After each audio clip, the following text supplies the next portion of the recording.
Hello and welcome back to the MBX podcast. I am Mike Baltazar and I'm super thankful to have you here. And we have a very special episode.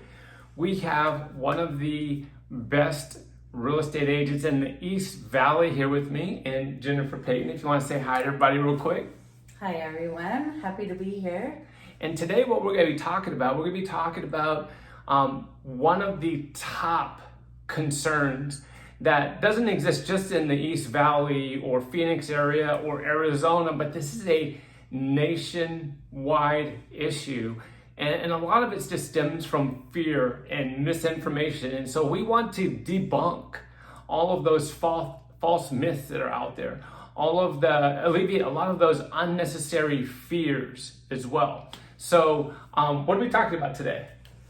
Well, what I've seen with my clients, especially my buyers, is that everyone's been kind of on the fence lately due to the interest rates and then the prices going up in the past 5 years. And I think just everyone is worried about their payment and whether they can qualify or afford a home. So I just like to make sure that I educate all my clients.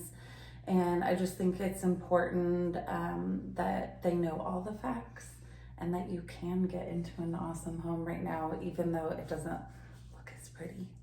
And one of the things I want to preface before we dive into the nitty gritty is that, number one, if someone can't afford a monthly payment, even if they qualify, if they can't afford it, then they should absolutely not be buying that home. If they don't feel comfortable with that purchase, they should not be buying that home. But at the same time, it's all of our responsibility to have the information needed to make an educated decision, to make a fully informed decision.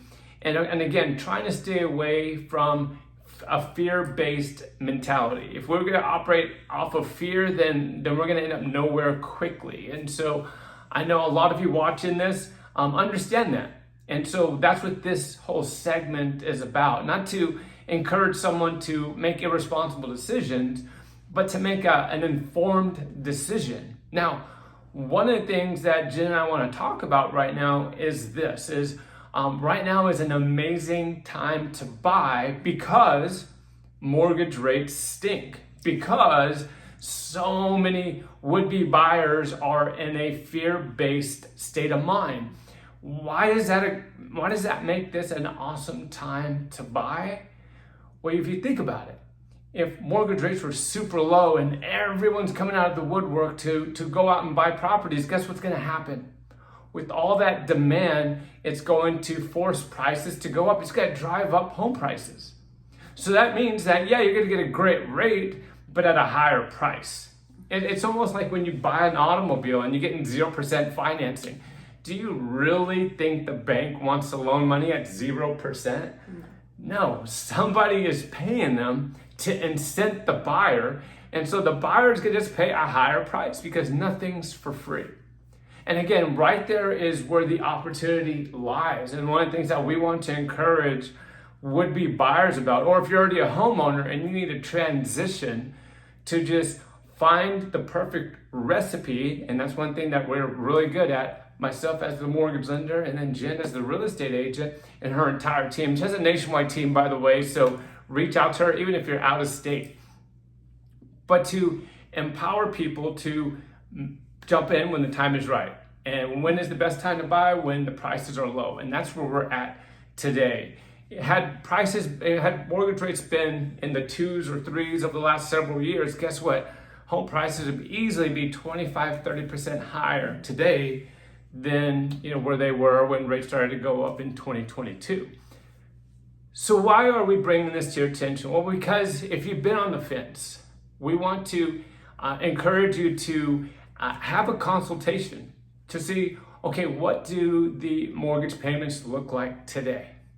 And then what would the mortgage payments look like if we were to refinance in 6 to 8 months and the rate's 0.5% lower? What would it look like if the rate was 1% lower? And we could just do the mathematics to see, okay, I get what you're saying. Buy now when the house is $700,000 because In a year or two, it might be 775. And then to do the economics as to like, okay, how much more did I pay at 6.5% versus 5.5%?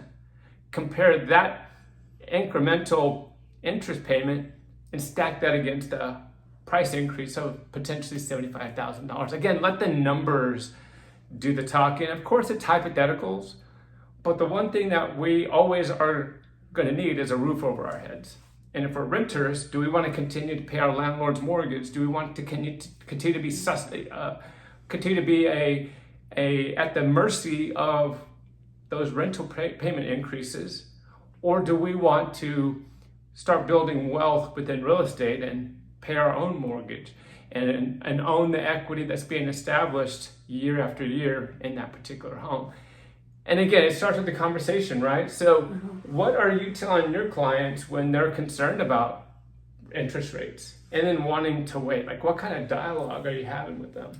So basically, just like you spoke about is, I know the interest rates are high, but my clients have been able to secure homes well under asking price with concessions, help with closing costs. So like you said, when you run the numbers, you're basically going to pay the same as opposed if you wait to the interest rates to drop, which will drive more buyers and drive those prices up.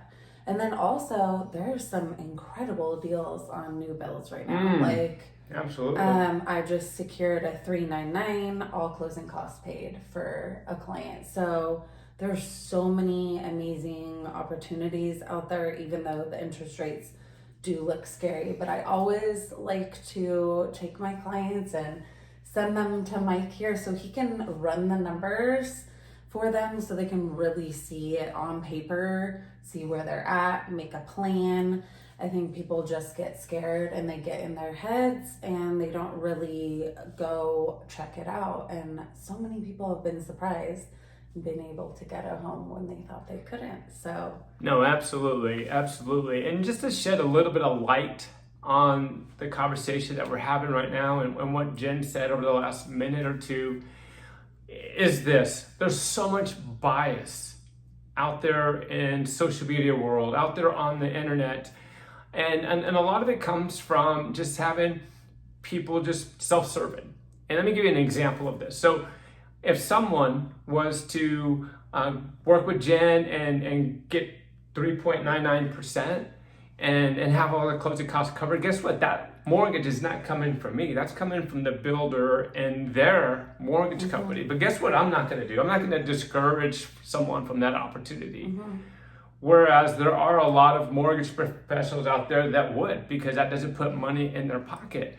Another thing that Jen and I are really good with partnership with, and again, this is empowering clients with an unbiased, unsalesy approach to acquiring real estate, are with mortgage assumptions. There's rates out there right now today at 2.99, 2.75, 3.5%, and they're already 3 or 4 years into that mortgage. And guess what? When someone assumes that, they just pick up where that client or that previous owner, where they're leaving off with their mortgage, if you qualify to assume their loan, and if they're willing to let that assumption happen, which in most cases they do, because right now it's a buyer's market and sellers are anxious to sell their homes. And so I like to shed light on those opportunities for Jen's clients. Even though that's not going to put money in my pocket, I'm all about the relationship. How can I add value to my relationship with Jen? How can I add value to the relationship that Jen has with her clients, knowing that they are getting unbiased information and that the clients are being able to make fully informed decisions? And while I might not be able to get this transaction or the next transaction, maybe I've done my job well enough to earn the right to a referral from that client. And of course, just continuing to earn the right to be Jen's preferred mortgage lender. Whatever the case may be, that's kind of the spirit of what we promote here at MBX, is just making sure people are served at the highest level possible without money being one of the goals or the objects of the transaction. And where the clients don't feel like it's a transactional relationship, where it feels like it's a personal relationship that they have with their with the professional that they opted with. Because how many of us know there's thousands of mortgage lenders out there, so the clients have plenty of other people to choose from. Same thing with real estate agents. So we want to earn that opportunity, not just for this transaction, but for the next one. Earn the opportunity to earn that referral when they get one, whether it's a coworker, a friend, neighbor, whatever the case may be. And again, here at the MBX, we just love to just make sure that everyone that's trusting us with our information are making educated decisions for themselves and getting away from the fear-based mentality, because we want people to go further, faster, and being able to capitalize on all of the opportunities that life gifts to them. Thank you for being here. Thank you. Thanks for being on the podcast. And if someone wants to reach out to you specifically, how can they find you on social media? And then how can they contact you as well? Okay, so I'm on Instagram, Jenny Sells the Block AZ. Holla. If you know, you know, right? So you can DM me there. I have all my information on there. Email jennysellstheblockaz@gmail, and I'd love to chat with you. He said it so well. We're just here to serve clients. This is why we're in this industry, because we truly care about people. We're passionate about them making one of the biggest purchases in their life, and to just make it a pleasant, happy one, instead of feeling stressful and forced and like they're just another paycheck to us. So. Not at all. Well, thanks again. And until next time, have a fantastic day and God bless.